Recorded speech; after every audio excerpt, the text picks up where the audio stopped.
The president-elect of California's largest state employee union said Tuesday that the influential organization won't back Democratic Governor Gavin Newsom's effort to fend off a likely recall election this fall. Richard Lewis Brown said anger over union contract concessions last year during what proved to be an illusionary $54 billion state budget deficit helped fuel his victory over longtime Service Employees International Union Local 1000 President Yvonne Walker. Brown said that anger extends to Newsom.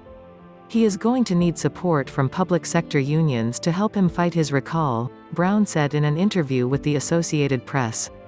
When I become president of Local 1000, he can look for somebody else to support him. He will not get any help from us. He's on his own.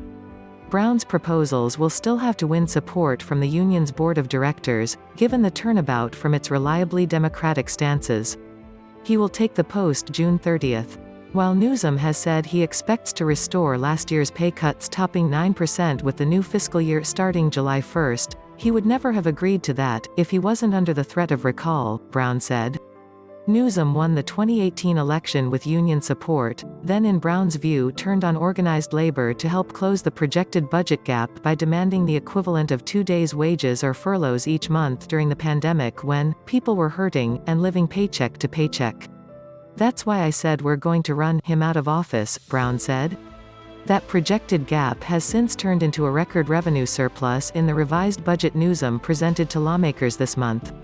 Newsom campaign spokesman Nathan Click did not immediately comment Tuesday.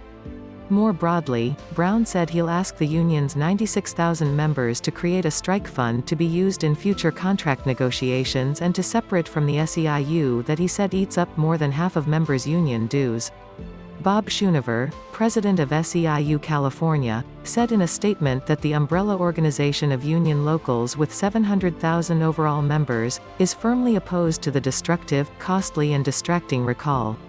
Brown also pledged to cut dues in half and create more transparency in union affairs as he tries to build back membership. He promised to focus solely on protecting union jobs and negotiating state labor contracts.